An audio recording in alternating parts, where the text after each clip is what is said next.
Welcome to the Explainer. Today, we're going to expose the hidden math behind 12 widely defended, totally normal purchases that are quietly but rapidly draining your wealth. And none of these items are scams. Actually, that's exactly what makes them so effective. They're popular, they're perfectly legal, and they're sold by companies you'd instantly recognize. But as we're about to uncover, they are taking way more from you than they ever hand back. To really understand why this matters, we have to look at this staggering paradox from a late 2025 Bankrate survey. Fewer than half of Americans say they could cover a $1,000 emergency without borrowing. Only about 3 in 10 would actually pay for it straight from their savings. Yet those exact same households are routinely bleeding hundreds of dollars a month on the incredibly reasonable sounding decisions we're about to get into. The gap between those two realities? Well, it literally comes down to small choices that nobody ever stops to add up. Okay, let's dive into this. We've organized these traps into a clear roadmap for you today. 1. The broken math problem. 2. Traps of daily convenience. 3. The high price of security. 4. Six-figure wealth destroyers. And 5. Reclaiming your financial future. Starting right off with Section 1, the broken math problem. Here's the fundamental issue with these 12 wealth dreams. When we buy them, we aren't actually buying products or services. We're buying feelings. Things like certainty, status, and convenience. Every single one of them buys a feeling and charges you rent on it. People fiercely defend these purchases, but really they're just acting as an overpriced landlord for your emotions. This psychological realization is absolutely crucial, and it's the lens we're going to use for this entire explainer. Moving right along to Section 2, Traps of Daily Convenience. Now look, wanting to save time and effort, that is a totally valid, reasonable desire. But the trap snaps shut because almost nobody actually does the math on what that convenience truly costs. These daily leaks compound like crazy. Take food delivery. It costs nearly 80% more than just picking it up yourself. When Malik spent $1,900 a year just to avoid a short walk to his local deli, he essentially paid $37 an hour tax-free just to buy back his own time. Or what about unused gyms? The entire fitness industry model literally relies on selling overcapacity to people who go, on average, just 1.5 times a week. And storage units? Man, Otis paid $6,000 to store $2,000 worth of old furniture. When you keep a unit for years, you're essentially renting an apartment for objects. And guess what? The objects aren't paying you rent back. And because 89% of consumers underestimate their subscription bill, which averages a whopping $273 a month, by the way, and 65% get tricked by free trials, we've got to fix this. So here is your 20-minute subscription audit. It's kind of uncomfortable, but it absolutely works. Step 1, pull 90 days of bank and card statements. Step 2, highlight every single recurring charge. Step 3, put them into 2 categories, used in the last 30 days or not. And step 4, cancel the not column entirely. You can always resubscribe later, but honestly, you almost never will. Which brings us to Section 3, the high price of security. These next few items prey heavily on our optimism and our completely human fear of worst-case scenarios. Take extended car warranties. 55% of buyers never even use them.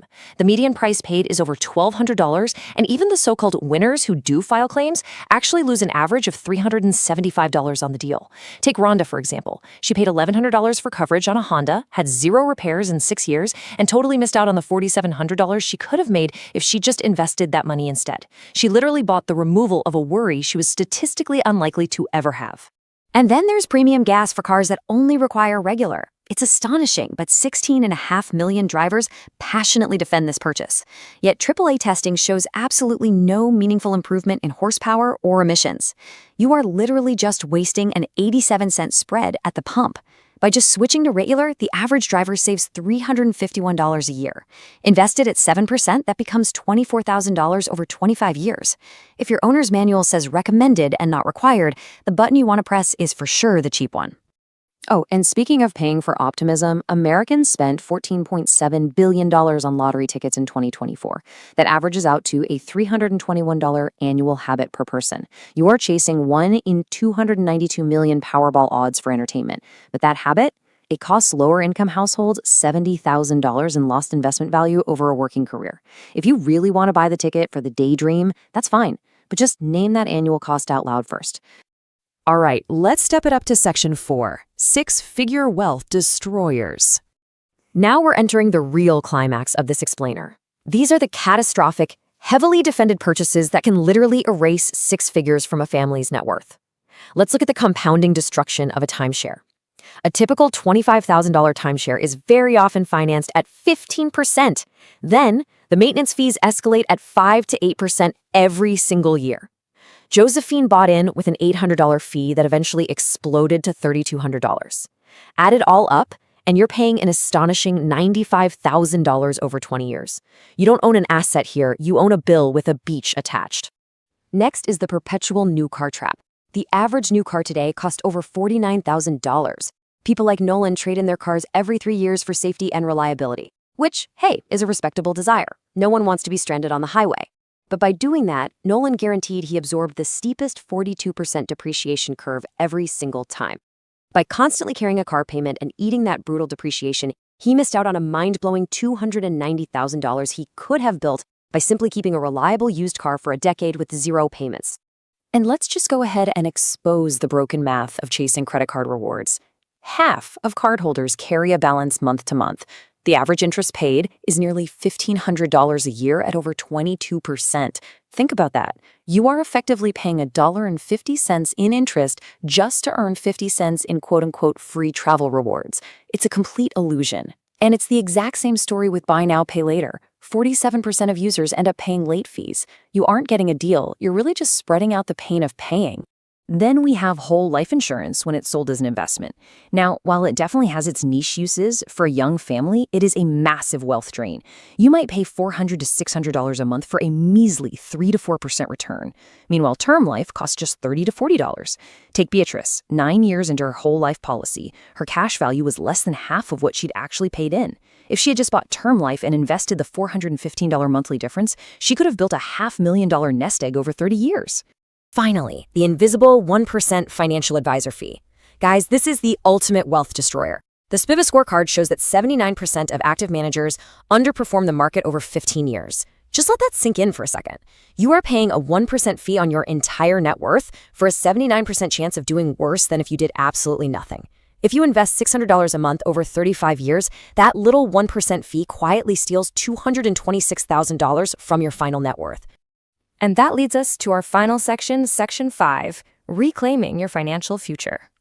I know the math on these items is pretty shocking, but the amazing news here is that fixing these leaks is entirely within your control.